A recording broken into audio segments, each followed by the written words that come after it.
오늘의 이야기는 오늘까지만 살펴보고 다음 주부터는 또 다른 성경 본문으로 말씀을 나누겠습니다.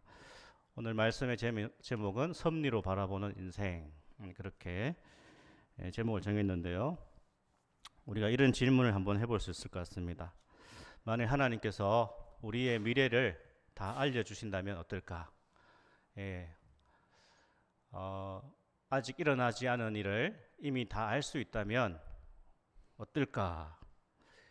만약에 하나님께서 미래의 일들을 알려주신다면 우리 성도님들은 무엇을 알고 싶으십니까? 속으로 한번 대답해 보십시오. 미래의 일을 미리 알려주신다면 난 뭘 알고 싶은가? 아마 여러 가지가 있겠죠. 언제 나는 내 집을 장만할까? 또 자녀들은 언제 결혼하고 직장에 취업할까? 우리 아들은 언제 시험에 합격할까? 또 건강 문제는 괜찮을까? 이런 모든 미래의 문제와 사건에 대해서 하나님이 다 알려주신다면 어떨까? 어떨 것 같습니까? 우리의 미래가 우리가 예상한 어떠한 미래일 수도 있고 우리가 원치 않는 미래가 다가올 수도 있는데 우리의 미래를 다 알아간다면 우리는 아마 인생에서 최선을 다하지 않겠죠. 그래서 점을 보고 다니는 것은 매우 헛된 것입니다. 물론 일의 결과를 기다리는 것은 너무나 힘들고 고통스럽죠. 하지만 우리는 결과를 맞이할 때까지 우리는 인내하게 되고 인내를 배우게 되고 그 순간 그리스도인들은 기도하게 되고 하나님을 붙들게 되고 참을 수 있는 훈련을 하게 되는 것이죠. 그 과정을 통하여서 우리는 깊어지고 우리는 단단해지는 것입니다. 그래서 하나님께서 우리의 미래를 알려주시지 않죠. 예수님을 믿고 따르는 삶이 때로 평탄하고 순탄해 보이지 않을 때가 있습니다.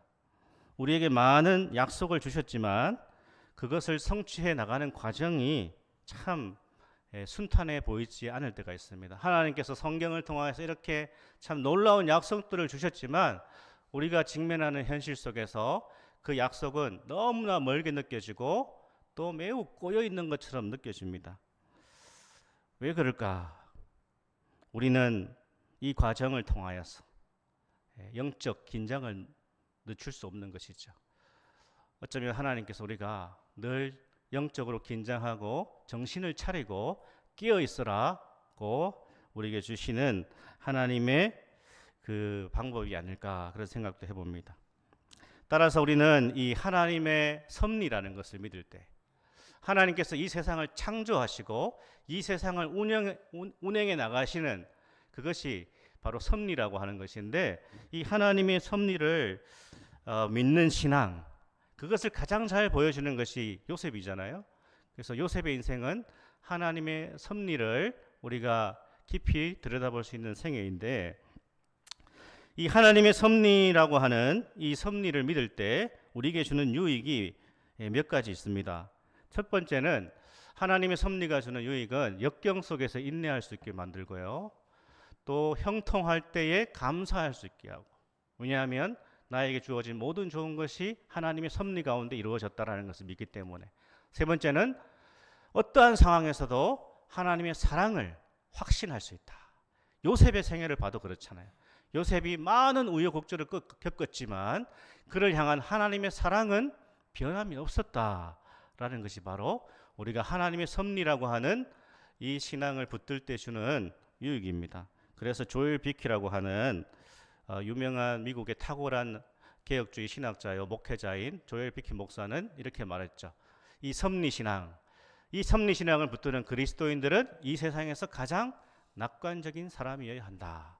가장 긍정적인 사람이 바로 그리스도인이어야 한다. 왜냐하면 이 섭리라고 하는 이 하나님의 통치를 믿는 우리는 인생을 이 하나님의 이 넓은 섭리라는 관점에 봤을 때에 긍정적일 수밖에 없다는 거죠. 왜냐하면 우리의 마지막은 해피엔딩이라는 거예요. 우리는 어떠한 것을 당하더라도 해피엔딩이지 새드 엔딩이 아니라는 것이죠. 그래서 우리 그리스도인들은 어떠한 상황에서도 긍정적 마인드, 낙관적인 사람. 가나안을 정탐했던 12정탐꾼 가운데 2명의 정탐꾼만이 긍정적 보고를 하지 않았습니까?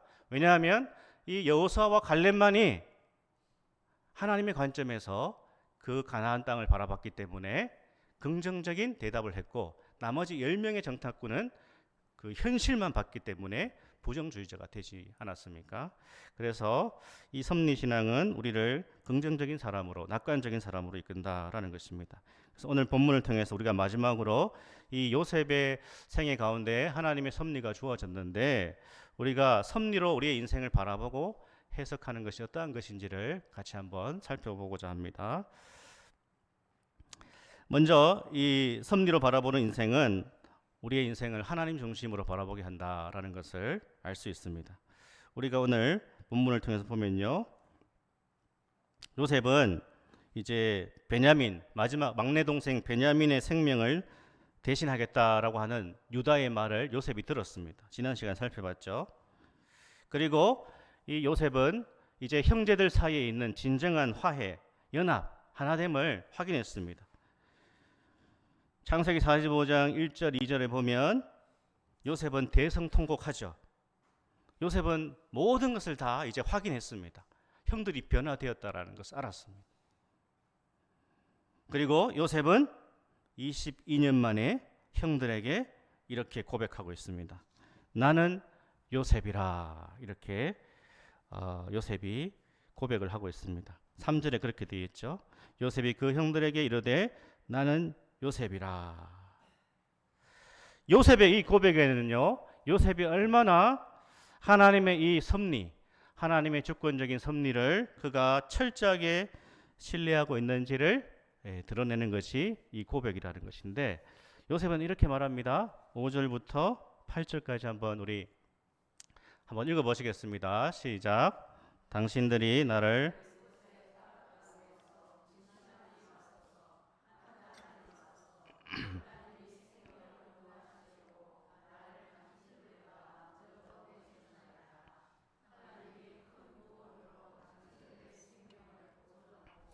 당신들의 후손을 세상에 두시려고 나를 당신들보다 먼저 보내셨나니, 그런즉 나를 이리로 보낸 이는 당신들이 아니요 하나님이시라.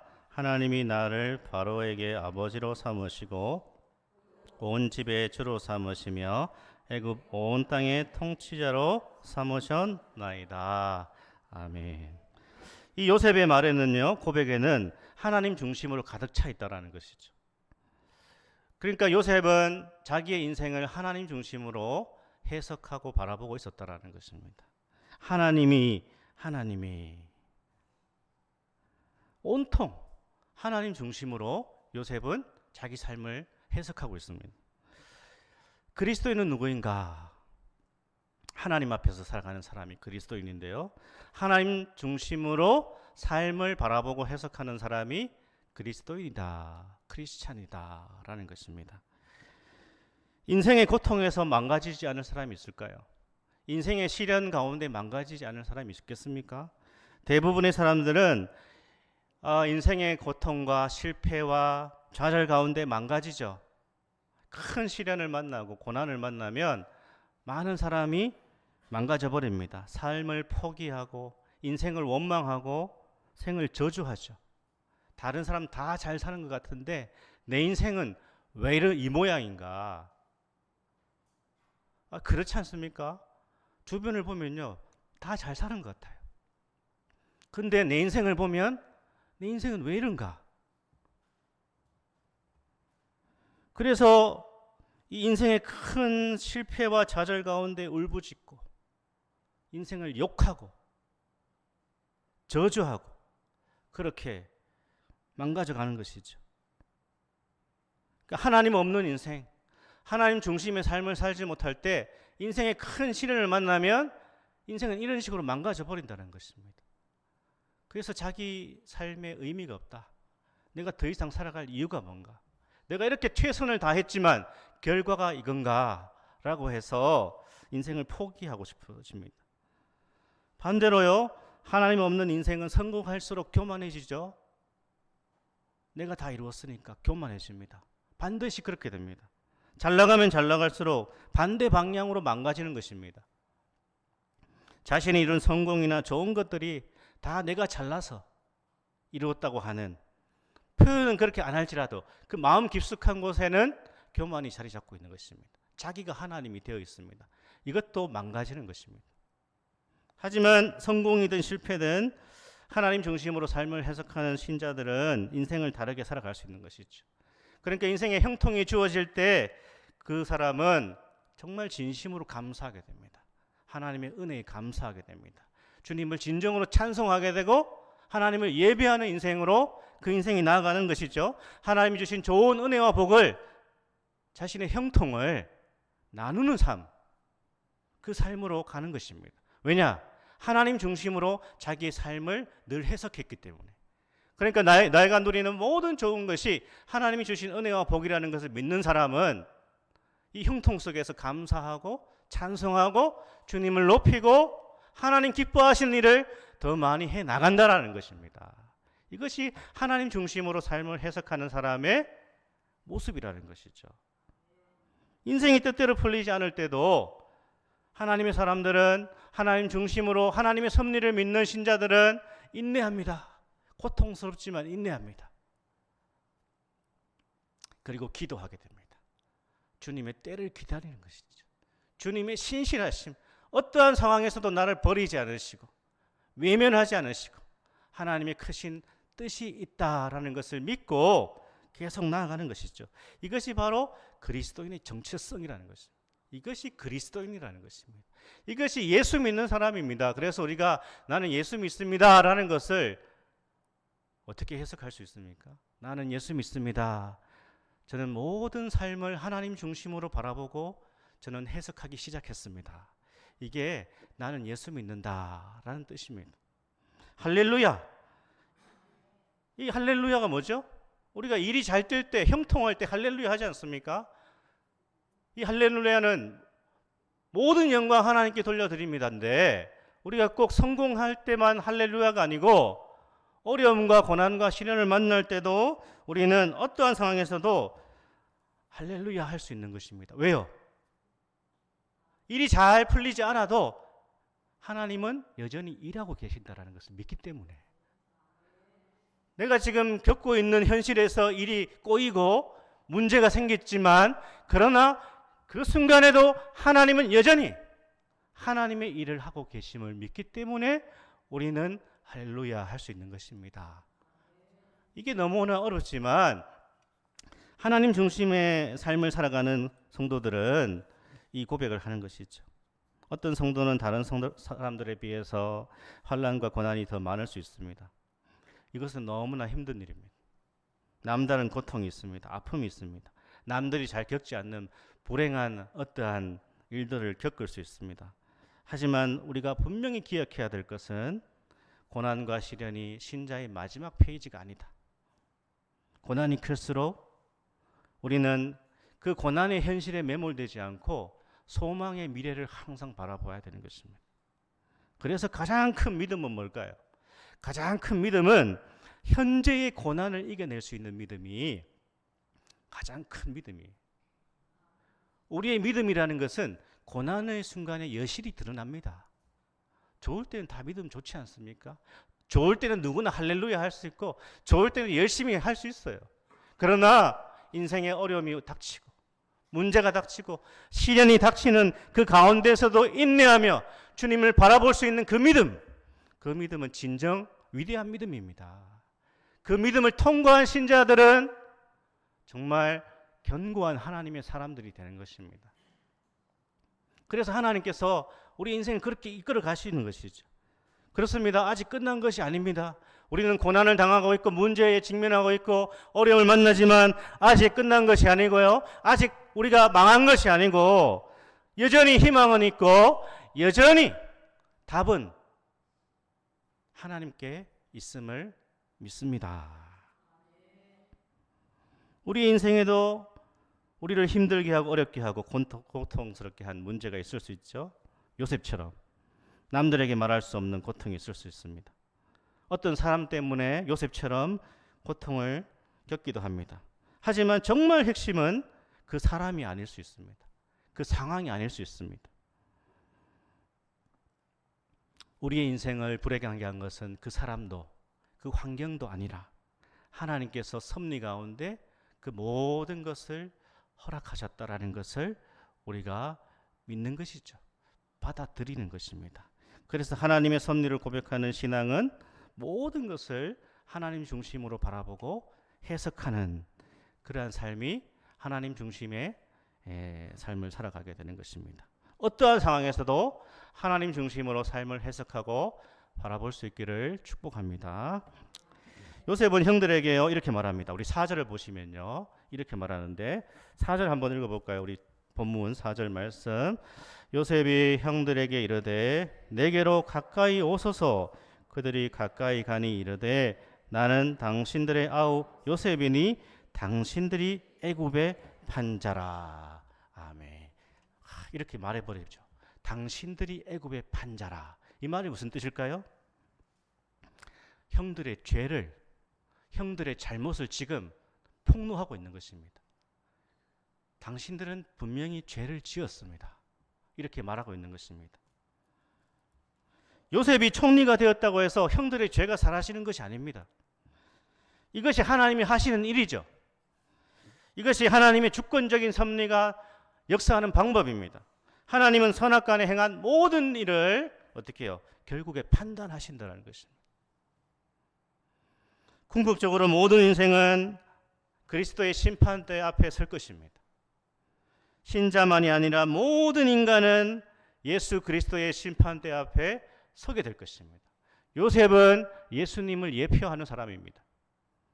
모든 인간 앞에 다가오는 한 사람, 형들 앞에 가까이 다가온 이 요셉, 총리 요셉이 당신들이 애굽의 판자 바로 난데 당신들은 죄를 지었습니다. 이렇게 말하고 형들은 두려워 뜹니다. 모든 인생은 예수 그리스도 앞에 서야 될 것입니다. 그분의 궁극적인 심판대 앞에 모든 인생이 설 날이 반드시 올 것입니다. 많은 인생은 자신의 삶 속에 다가오시는 그리스도를 부인하고 그리스도를 거부하고 그리스도를 무시했을 것입니다. 이 땅에서. 하나님 없어. 내 인생의 주인은 나야. 예수가 어디 있어? 하나님이 어디 있어? 내가 무슨 짓을 하든 무슨 짓을 하든 내가 어떻게 살아가든 상관이 없어라고 말하지만 마지막 날 모든 인생은 그리스도 앞에 서야 되는 것입니다. 성경이 그것을 보여주고 있는 것입니다. 모든 죄인이 언젠가는 내가 바로 너희를 심판하는 그리스도라 말씀하시는 주 예수 앞에 서야 된다는 것을 보여주고 있습니다. 그때 어떻게 반응할 수 있을까요? 인생은 어떻게 반응할 수 있을까요? 이 요셉의 형들처럼 놀라서 두려움으로 아무 말도 할 수 없을 것입니다. 그러나 예수 그리스도 안에 있는 모든 신자에게 예수님은 이렇게 말씀하실 것입니다. 요셉처럼요. 5절 다시 읽어볼까요? 우리 5절 말씀. 당신들이 나를 이곳에 팔았다고 해서 근심하지 마소서, 한탄하지 마소서. 하나님이 생명을 구원하시려고 나를 당신들보다 먼저 보내셨나이다. 아멘. 예수님이 먼저 십자가로 가신 것이죠. 예수님이 먼저 지옥으로 내려가셨습니다. 우리를 살리시고 우리의 죄를 용서하시기 위해서 먼저 십자가로 가셨습니다.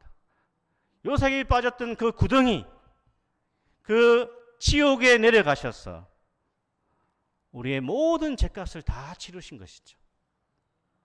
빌립보서 2장 8절 이하 우리 같이 한번 읽겠습니다.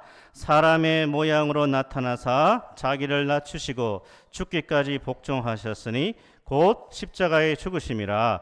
이러므로 하나님이 그를 지극히 높여 모든 이름 위에 뛰어난 이름을 주사 하늘에 있는 자들과 땅에 있는 자들과 땅 아래 있는 자들로 모든 무릎을 예수의 이름에 꿇게 하시고 모든 입으로 예수 그리스도를 주라 시인하여 하나님 아버지께 영광을 돌리게 하셨느니라. 아멘.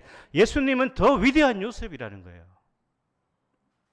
애굽의 총리보다 더 위대하신 분이 바로 그리스도이시고, 그 그리스도 안에 있는 우리는 안전하다는 것입니다.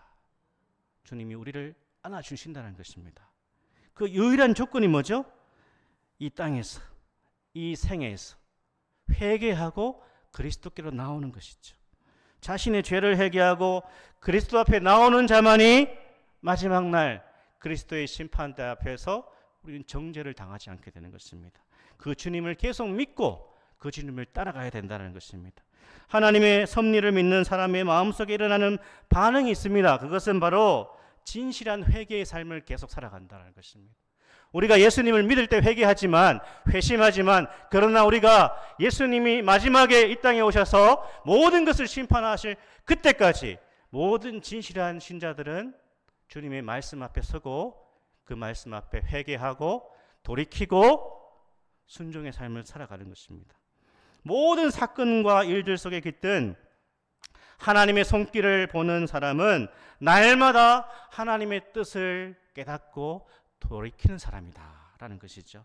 내가 이전에 얼마나 악하게 살았는지를 늘 반성하게 됩니다. 예배 시간에 반성합니다. 말씀을 들으면서 반성하고요. 예배 중에 성령이 주시는 음성을 듣고 내가 한 주간 불순종의 삶을 살았구나. 믿음 없이 살았구나. 하나님 중심으로 살지 않았구나. 하나님 나라보다 이 세상의 나라를 더 많이 추구했구나. 이것을 깨닫는 것이죠. 그리고 돌이키는 것입니다. 새로운 마음을 가지는 것입니다. 새로운 각오로 또 한 주간을 시작하는 것이 바로 하나님의 섭리를 믿는 신자의 모습이죠. 내가 이전에 얼마나 좋지 못한 행동을 했는지 기억하는 것이죠. 주님의 말씀이 들려질 때 깨닫는 것이 바로 내가 행한 모든 불순종과 불신앙을 우리는 깨닫는 것이죠. 그리고 우리가 하나님 앞에 했던 모든 불신앙적인 행동, 이것을 떠올리며 자신을 미워하게 됩니다. 자신의 불신앙을 미워하게 됩니다. 또 증오하게 됩니다. 왜? 참 믿음으로 살지 않았기 때문에. 그래서 우리는 예배 시간에 먼저 기도하지 않습니까? 엎드려서. 나는 어떠한 것도 구원받기에 합당한 것이 없다. 하나님께 받아들여질 만한 그러한 의로움이 나에게 없다라는 것을 깨닫지 않습니까?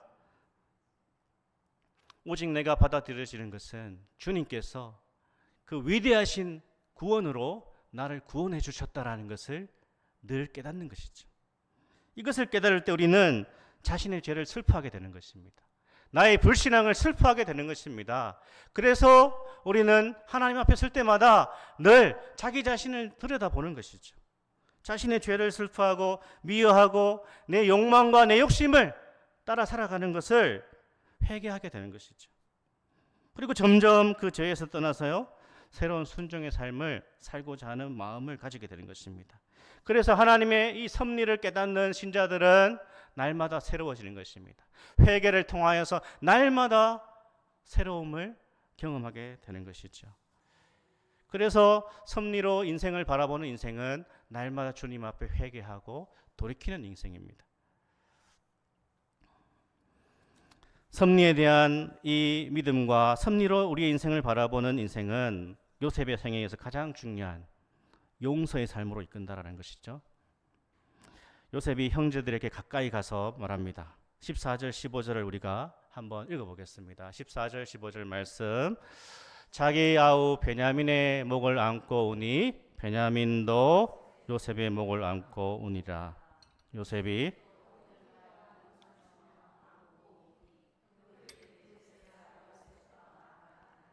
아멘. 그제서야 이렇게 되어 있습니다. 이 동생 베냐민을 먼저 안고 울었죠. 그리고 일일이 형들과 입 맞추고 앉습니다. 그리고 오늘 성경 본문은 그제서야 요셉과 형들이 말했다 이렇게 되어 있습니다. 이제 진정한 용서와 화해가 이루어졌다라는 것을 이제 보여주고 있습니다. 정말 요셉이 형들을 용서한 것이죠. 그리고 이 오랜 상처와 이 갈등이 해소되고 진정한 화해가 이루어진 것이죠. 세상에서 가장 힘든 일이 용서일 것입니다. 우리는 경험적으로 살아가면서 이 용서라는 것이 얼마나 힘든 것인가 너무나 잘 알고 있습니다. 그래서 영국의 기독교 사상가인 C.S. 루이스는 자신의 책에서 이렇게 말합니다. 우리는 용서라는 것을 하기 전까지는 그것이 정말 아름다운 생각이라는데 동의한다. 그렇죠. 용서라는 것을 하기 전에는 용서는 너무나 아름다운 거지. 그러나 막상 내가 누군가를 용서한다는 것은 너무나 어려운 일이고 어쩌면 불가능한 일일지도 모르겠습니다. 결심 가운데 가장 힘든 결심이 뭘까요? 가장 고약한 결심, 술, 담배 끊는 걸까요? 내일부터 열심히 내가 기도 생활 해야 되겠다, 새벽 기도 나와야 되겠다, 이런 결심 힘듭니다. 신앙생활 정말 내가 열심히 해야 되겠다, 이제 그 결심 쉽지 않습니다. 하지만 정말 힘든 결심은 나에게 상처 준 사람을 용서하는 것이겠죠. 이게 정말 힘든 결심입니다. 결심으로 되지 않습니다. 사람은 누구나 자신을 괴롭히고 자신에게 상처 준 사람을 용서하지 못해서 끙끙 앓습니다. 제가 이렇게 들어보니까 여기도 앓는 소리가 있습니다. 어떻습니까? 용서가 쉬울까요? 우리는 누군가를 용서하지 못해서 정말 신음을 할 때가 많습니다. 그러나 하나님의 섭리를 믿은 요셉은 형들을 용서하고 있습니다. 우리가 신앙을 가졌다라는 것이 무엇일까요? 그저 우리가 신앙생활을 한다라는 것이 기도 많이 하고 교회 열심히 다니고 교회 봉사하는 것, 그것도 신앙이죠. 그러나 내가 신앙을 가졌고 예수님을 따라간다는 것은, 하나님 믿게 되었다는 것은 우리의 삶과 인생과 우리 인생에서 벌어진 모든 일에 대해서 다르게 해석하기 시작했다. 이것이 바로 예수 그리스도를 따라간다는 뜻입니다. 삶을 해석하는 관점이 변화되기 시작했다는 것입니다.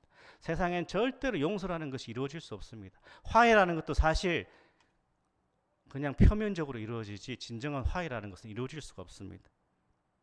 하지만 요셉은 형들이 저지른 이 아주 극악한 잘못을 아주 넓은 차원에서 해석하고 있다는 것이죠. 요셉은 자신에게 일어난 이 모든 상처와 고통과 이 아픔의 배후에 형들의 그 잔인한 그 행동 너머에 하나님의 손길이 있음을, 하나님의 섭리가 있음을 받아들였다는 것입니다. 그래서 용서할 수 있었다는 것이죠.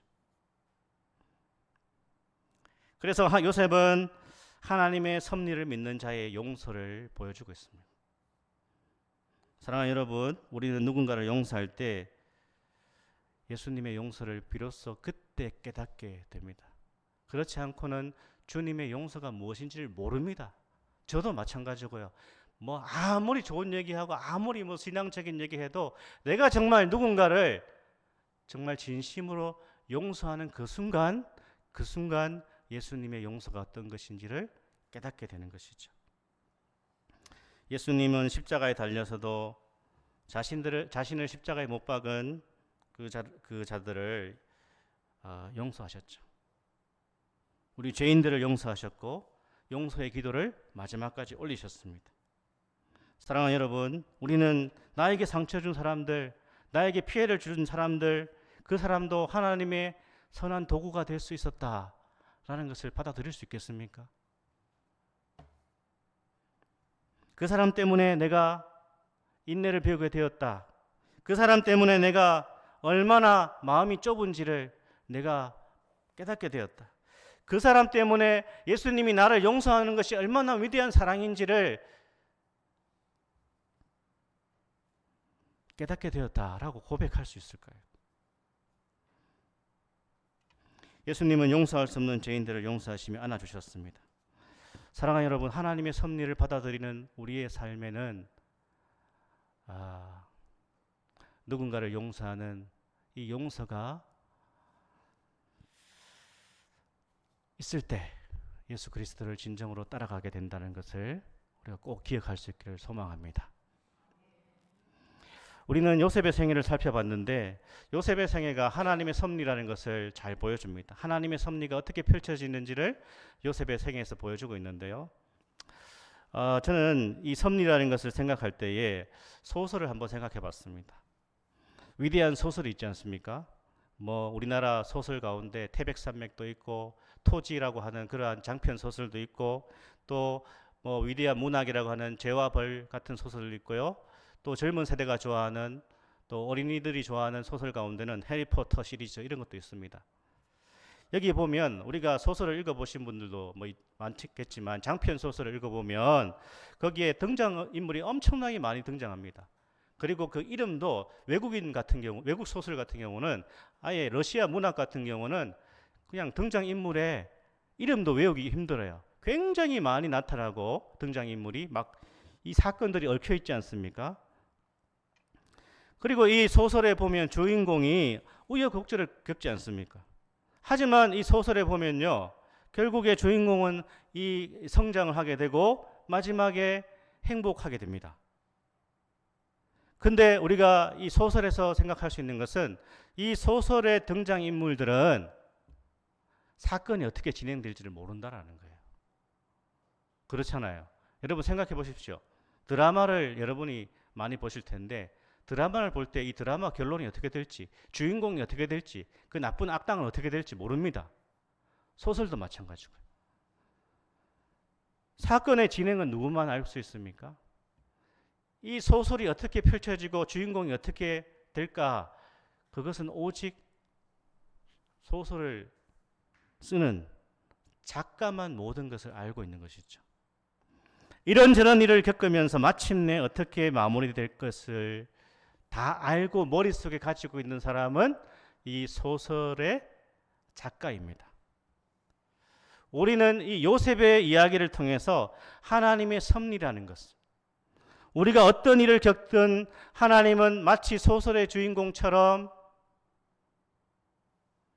우리의 미래와 장래, 우리의 삶을 한치의 오차도 없이 이끌고 계신다라는 것을 신뢰할 수 있다라는 것이죠. 모든 것이 합력하여 선이 된다라는 것은 요셉의 생애가 가장 잘 보여주고 있다라는 것입니다. 모든 사건이 어우러져서 우여곡절을 만나서 결국은 이 소설의 저자가 자신이 원하는 방향으로 소설을 진행시키듯이 하나님은 우리 각자의 인생을 향한 하나님의 계획이 있으시고 그 마지막은 승리요 해피엔딩이라는 것입니다. 하나님의 섭리를 믿는다는 것은 하나님의 돌보심을 믿는 것입니다.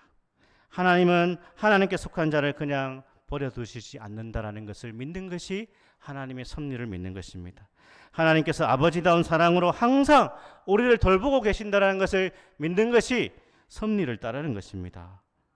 하나님의 돌보시는 사랑 없이는 살아갈 수 없다라는 것을 요셉의 생애를 통하여서 우리가 만났다면, 깨달았다면 요셉의 스토리를 우리가 잘 받아들인 것이죠.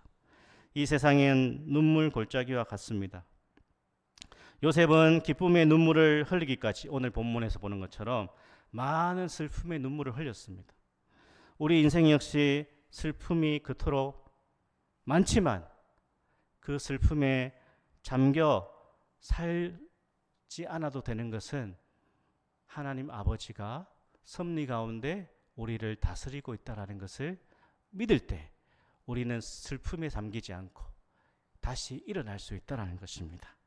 그 어떠한 시련을 당해도 하나님 의지하면 이겨낼 수 있음을 믿을 수 있기를 축복합니다. 섭리 하나님을 믿는다는 것은 전능하신 하나님이 우리가 기도할 때에 힘을 주신다는 것을 믿는다는 것이에요. 우리가 기도하고 그분을 붙잡을 때 우리가 이 세상을 헤쳐나갈 수 있는 힘을 하나님이 주심을 믿는 것이에요. 섭리의 하나님을 믿는 것은 그 어떠한 시련이 우리에게 닥쳐와도 이것이 우리에게 유익이 될 수 있다는 것을 믿는 것이 섭리의 하나님을 믿는 것입니다. 하나님은 신실하시죠. 하나님은 신실하십니다. 우리 같이 한번 따라할까요? 하나님은 신실하십니다. 하나님은 신실하십니다. 가장 완벽한 섭리로 우리의 구원을 완성해 가시는 그 하나님을 바라보시고 끝까지 우리 인생을 해석하는 하나님의 관점을 이 주일 아침에 주시기를 하나님 안에서 간구하는 우리 모두가 되기를 주의 이름으로 축복합니다. 아멘.